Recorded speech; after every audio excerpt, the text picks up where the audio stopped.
Hey everyone, and welcome to This Explainer. Today we're unpacking something pretty incredible, Rumi's rules of love. We're going from a feeling straight to a framework. You know, when we hear the word love, especially in poetry, we usually picture it as this wild, uncontained force, right? Like something entirely spontaneous that just completely defies logic. But when we actually strip away the beautiful language in Rumi's work, we find a central tension that turns that whole idea completely upside down. Rumi doesn't see love as a chaotic accident at all. Actually, he offers a highly disciplined framework. Okay, let's dive right into this. We really have to ask ourselves, is love just a spontaneous feeling? I want you to take a second and really question your own preconceived romanticized notions here. I mean, we've been culturally trained to view love as just a free, fleeting emotion. You know, something that just hits you out of nowhere and absolutely shouldn't ever be restricted. But is that all it is? Because if love is just a feeling, why does it so often leave us confused or hurt when that initial spark fades? Here is where we see a really stark contrast. The modern myth out there tells us that true love is completely free from rules. But Rumi's reality? It argues the exact opposite. Love requires inner order. Think of it kind of like the ornate frame around a mirror in an ancient haveli. The frame itself doesn't create the reflection, but it gives that reflection shape, stability, and meaning. Without the frame, the mirror is fragile. It's incomplete, and honestly, incredibly easy to misread. Rumi's rules are that frame.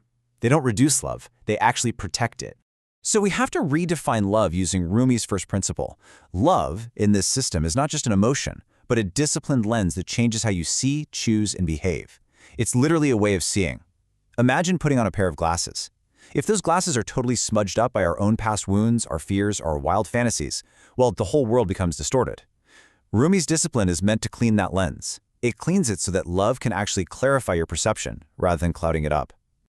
But you might be wondering, what exactly smudges the lens in the first place? Well, it's the ego. The ego asks, am I admired? Am I safe? Whereas love asks, what is true here? What am I becoming?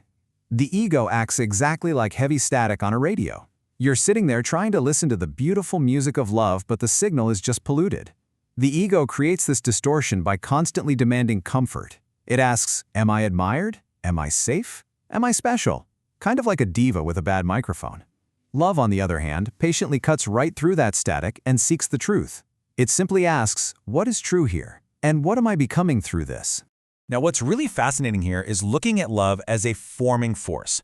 It shapes character over time like dye soaking into white cloth. It enters habits and speech, increases patience and listening, and demands letting go. It isn't just some surface decoration you wear for a little while. Think of a white cloth being dropped into a massive vat of dye. At first, the color just kind of sits right there on the surface.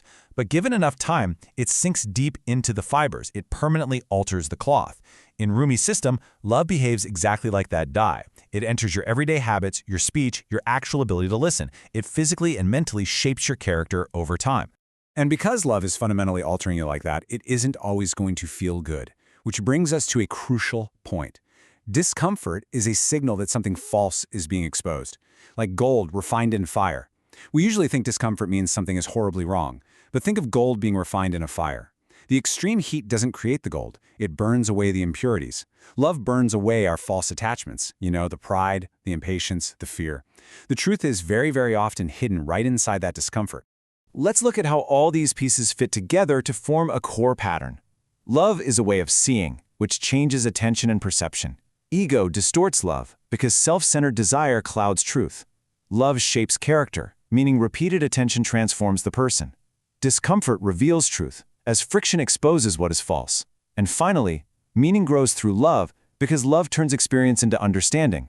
You can clearly see that Rumi's rules aren't just scattered pretty poetry. They form a highly coherent, interconnected system of meaning. Love changes your perception, the ego tries to cloud it. As love shapes your character, the friction of discomfort exposes what is false. And through that entire process, meaning actually grows. Love is the tool that turns raw experience into profound understanding. This brings us to our next major concept, rules as illusion filters, protecting the river of love. If love is a powerful river, the rules aren't dams meant to stop the water. Not at all. They are the river banks. They give the water of love direction and force so it doesn't just spread out, become shallow, and lose its momentum entirely.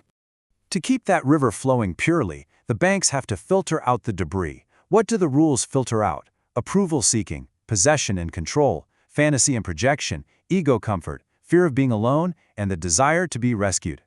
Clarifying this is absolutely essential. The real enemy in Rumi's system isn't freedom, it is confusion. We have to filter out these toxic illusions. These are things that merely pretend to be love. The rules simply remove what is fake, allowing true attachment to actually appear. Let's move on and see how this builds when we actually put it into practice. The stages of love meeting reality. 1. Attraction, the pull. 2. Encounter, where reality challenges the image. And 3. Transformation, growing into deeper seeing. How does a feeling become meaning? It happens in those 3 stages when love meets reality. First, that initial attraction, the magnetic pull. Second, the encounter. This is where the other person's boundaries, their flaws, and their reality challenged your fantasy of them. And third, transformation. This is exactly where Rumi's rules live.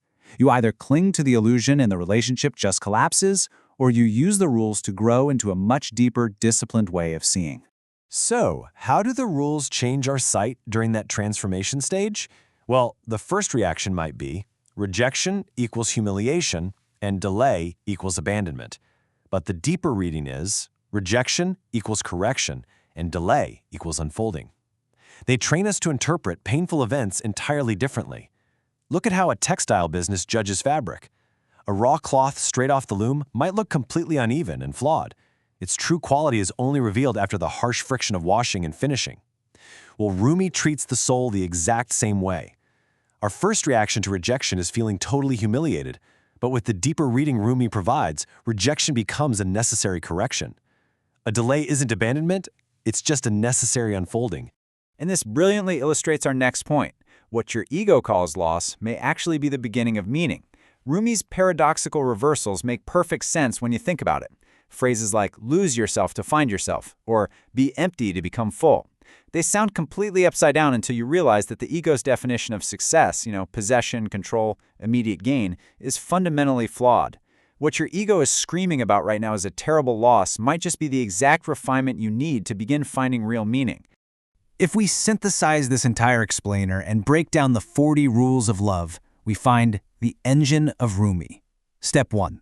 Love moves you. Step 2. The ego resists. Step 3. The rules refine. Step 4. Meaning emerges. It's a simple 4-step engine humming underneath all that beautiful poetry. First, love moves you. Then the ego resists, mostly because it just wants comfort, not truth. After that, the rules step in to filter and refine that resistance. And finally, meaning emerges. This is exactly where the mystical poetry becomes a highly practical, livable system for every single day of your life.